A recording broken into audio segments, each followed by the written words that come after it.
Uma das maiores preocupações nesta pandemia é a situação dos profissionais da saúde. No Hospital Risoleta Neves, em Belo Horizonte, cerca de 50 funcionários foram infectados com o novo coronavírus, segundo boletins epidemiológicos da Fundação de Desenvolvimento da Pesquisa, a Fundep.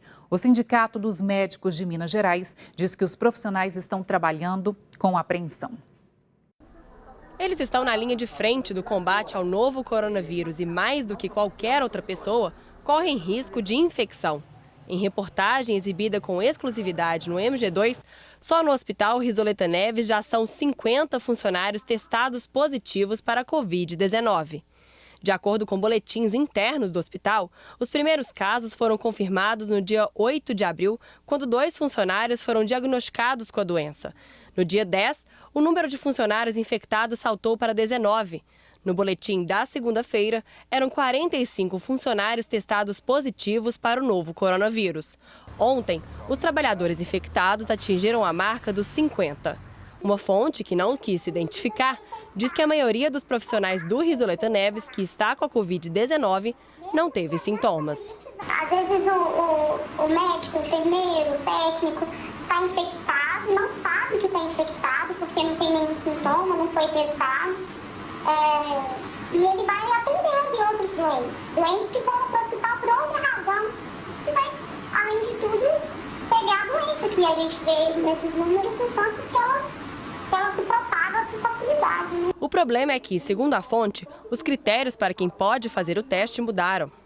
Eu acho que a medida inicial foi muito boa, mas o que a gente tem notícia é de que isso não vai continuar sendo feito.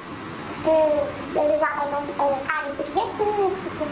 Em nota, a diretoria do hospital informou sobre a hipótese de uma reação cruzada na realização do teste para a Covid-19 ter causado falsos positivos nos resultados e que, por isso, ainda não seria possível afirmar quantos trabalhadores e nem quantos pacientes estariam infectados.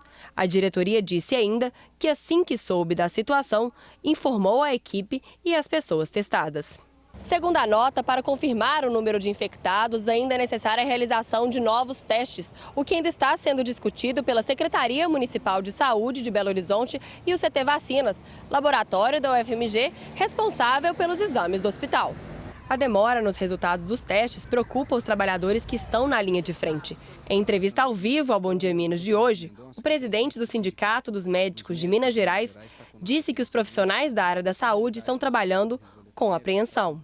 É muito grave você não saber se o profissional está ou não contaminado, porque aquele que tiver contaminado, ele tem que ser isolado. Não adianta pensar que a gente vai deixar a pessoa simplesmente pelo fato dela não ter sintoma trabalhando, porque ela vai poder contaminar não só os seus colegas, como os usuários que procuram por outros motivos, o posto de saúde ou o hospital. Um bom exemplo é o trabalho que vem sendo realizado na Santa Casa, em BH. O hospital criou um centro especializado em saúde do trabalhador. Desde o início do mês, mais de 200 colaboradores foram atendidos e 4 casos da Covid-19 foram confirmados entre os funcionários. Os resultados dos trabalhos realizados no centro são divulgados em boletins diários.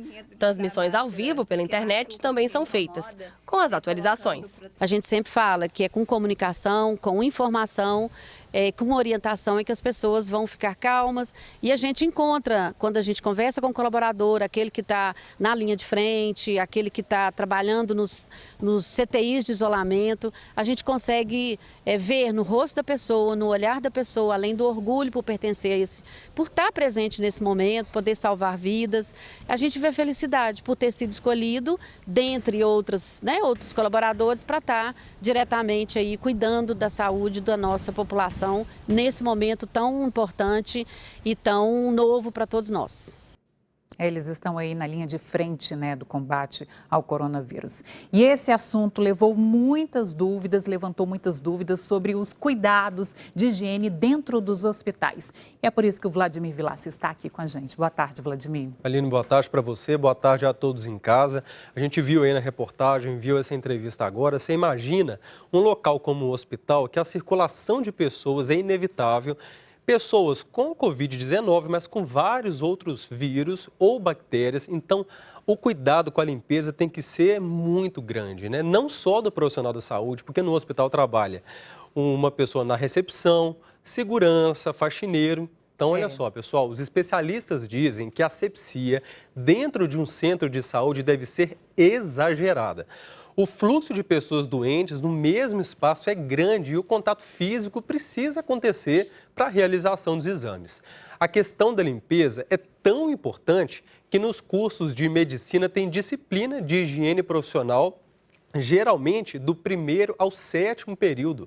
Ou seja, a limpeza correta deve virar um hábito na área da saúde. É importantíssimo. Então, para conversar sobre isso, nós convidamos o médico e professor universitário Marcelo Lopes Ribeiro para explicar mais um pouquinho sobre essa asepsia nos hospitais. Doutor, muito obrigado pela participação aqui com a gente. Primeiramente, explica como que geralmente se dá essa disseminação assim, de muitas pessoas de uma doença no hospital, entre pacientes e entre funcionários. Boa tarde, Marcelo. Boa tarde, Aline. Boa tarde, Vladimir. Mais uma vez, um prazer estar aqui conversando com vocês. A questão de infecção, como o Vladimir fez uma boa introdução, aí, ela é muito comum dentro do meio hospitalar. Muitas pessoas às vezes ficam preocupadas, peguei infecção hospitalar, porque o ambiente é muito carregado, o ambiente tem muitos tipos de organismos que podem transmitir esse tipo de doença. E para que isso diminua cada vez mais, é necessária a utilização dos EPIs, que são os equipamentos de proteção individuais, tanto para proteger o profissional de saúde, como também para não disseminar para outros locais ou outros profissionais também que estão trabalhando junto. E como o Vladimir também foi muito brilhante no início da matéria e agora, falando a respeito de todo mundo que está lá dentro, do porteiro, do recepcionista, do segurança, da faxineira, que está todo mundo envolvido e aquele ambiente é um ambiente muito carregado. E nós, como o Vladimir também foi brilhante falando, isso é falado demais dentro da faculdade. Existem matérias de habilidades hoje mostrando desde como você lava a mão, desde como coloca a luva, como você coloca toda a proteção. E o que está ocorrendo no dia a dia hoje também é as pessoas não só colocarem, mas saber retirar. Muitas pessoas estão se contaminando na retirada do equipamento. A forma correta, o passo a passo que tem que ser feito. Doutor, isso é tão importante, como eu falei, na faculdade tem isso. A gente até separou aqui para o senhor explicar para a gente, por conjuntos, né? Quais são os equipamentos de proteção que esses profissionais, primeiramente, o pessoal que lida com o paciente, o que o pessoal deve usar, primeiramente, no atendimento básico? O cara da recepção, provavelmente dito, ele tem que ter um anteparo do vidro, ou então mesmo está usando a máscara. O porteiro, a mesma coisa, vai ter que estar usando a máscara e luvas. Essa luva tem que ser trocada sempre. O profissional que for atender, ele precisa ter uma roupa própria.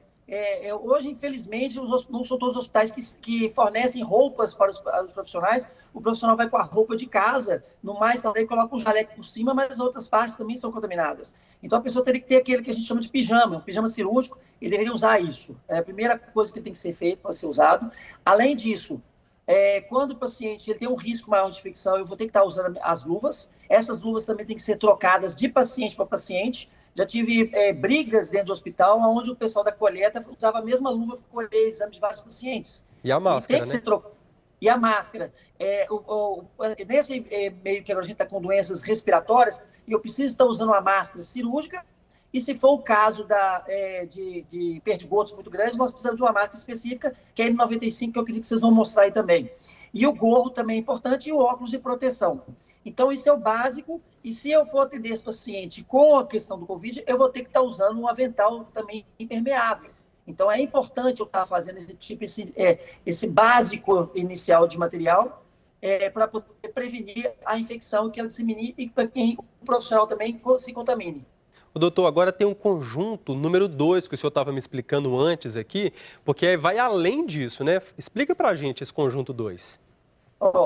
As recomendações da Organização Mundial de Saúde, quando eu já tenho o CTI, já propriamente dito de Covid, esse paciente, ou melhor, esse profissional vai ter que estar usando um macacão impermeável, não só o avental. Claro que ele vai ficar com esse macacão, se ele tiver que olhar de um paciente para outro, ele vai colocar um avental impermeável por cima desse macacão.